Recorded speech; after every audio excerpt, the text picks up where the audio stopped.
Posso perguntar uma coisa de conhecimento mesmo, pra eu saber mesmo, não é... Sim. Não tô levantando um assunto, tipo... É pra saber mesmo. Claro. Você falou aqui sobre as casas de massagem serem conhecidamente, né? Teoricamente, a gente vê isso como uma coisa positiva, como um elogio. Por exemplo, por qualquer razão que seja na minha cabeça, eu confio mais se eu for fazer massagem com um profissional e ele for um cara com traços orientais japoneses.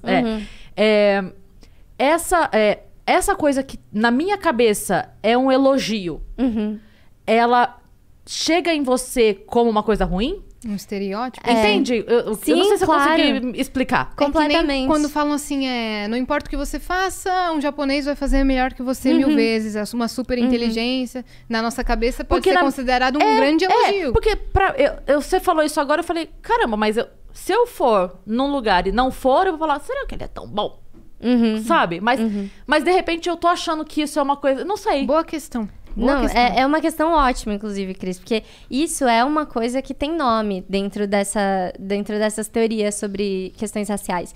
E para pessoas asiáticas é uma coisa que se chama minoria modelo, mito da minoria modelo. Que sempre é colocado pessoas asiáticas como se elas fossem uma referência, uma coisa de excelência, né? Uma coisa ótima. Então, por exemplo, coisas que eu vi muito na minha vida. Isso é bom em matemática, né?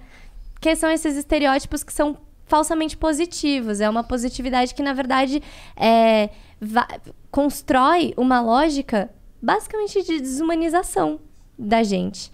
Porque, primeiro, é um estereótipo. E é um estereótipo que tá colocando a gente num lugar de excelência. Então, vou falar um pouco sobre mim, assim. Eu cresci achando que eu tinha que ser excelente. Achando que eu tinha que tirar 10 sempre.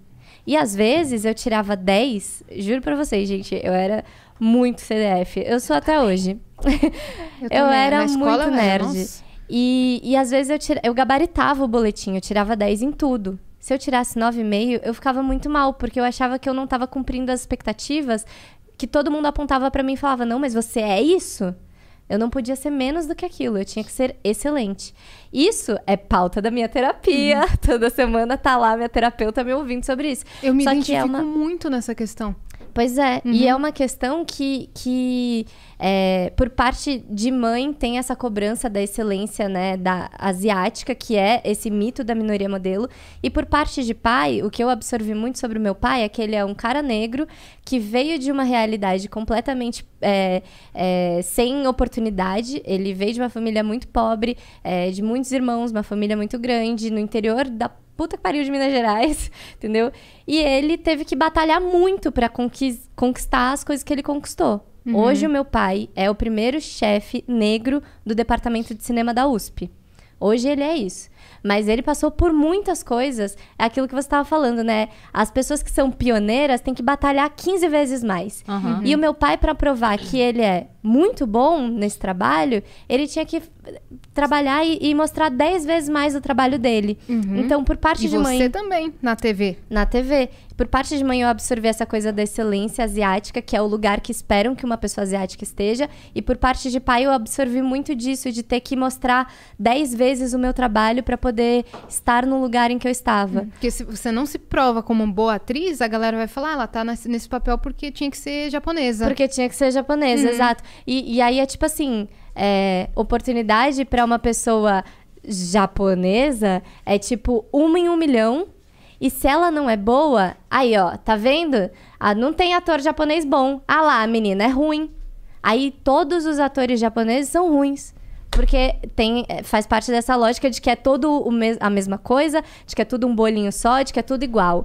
E aí, se uma atriz asiática não vai bem, aí ela representa todas as mulheres asiáticas, né? Então, faz parte dessa lógica também. E aí eu me cobrava muito. E essa lógica da minoria modelo, ela também é uma grande questão porque ela foi criada por uma lógica branca, uma lógica de branquitude, para poder oprimir outro grupo étnico. Então, nós, pessoas amarelas, a gente é utilizado para poder oprimir uma pessoa negra. Porque, né, a gente chegou aqui no Brasil tendo poucas oportunidades, sendo mão de obra em trabalhos para substituir a mão de obra escravizada, né, aqui no Brasil, tendo trabalhos extremamente difíceis, com condições complicadas também. Mas aí, discurso, inclusive, do nosso honorável presidente. Ah, você já viu o japonês pedindo esmola? Não. Então por que tem pessoa negra na rua, né? Tipo assim, utiliza esse mito da minoria modelo para poder oprimir pessoas negras, entende? Então é tipo assim, se o japonês batalhou e conquistou e lutou e é esforçado, por que pessoas negras não são? Entende? É um mito que é utilizado para oprimir pessoas negras como se não fosse uma situação estrutural que pessoas negras vivem no país, São racismos totalmente incomparáveis, né? Sim, não é sobre a gente comparar. E, tipo, óbvio, quando eu falo sobre questões raciais asiáticas, eu sempre faço questão de reforçar. O que a gente vive hoje no mundo, em relação a pessoas negras, é uma situação muito complicada. O extremo desse racismo estrutural é o genocídio da população negra, que é, tipo, a maneira mais surreal da gente desumanizar alguém, é tirar a vida de alguém, literalmente. É isso que acontece com a população negra hoje no Brasil e no mundo, né? E o que a gente vive enquanto pessoas amarelas é uma lógica de desumanização também, mas felizmente hoje em dia no Brasil a gente não está no nível do genocídio de uma população, como é com a população negra, sabe? Mas é isso, assim, aconteceu nos Estados Unidos de matarem por uma questão racial, por uma relação racial em relação à hipersexualização, que é a questão lá da casa de massagem, né? E aí aconteceu a morte de pessoas amarelas lá. Como tá acontecendo lá muitos relatos de violência física lá nos Estados Unidos. Pesquisem aí o movimento Stop Asian Hate. Só que eu não quero que precise acontecer aquela violência que tá acontecendo lá nos Estados Unidos para eu poder falar sobre isso aqui no Brasil.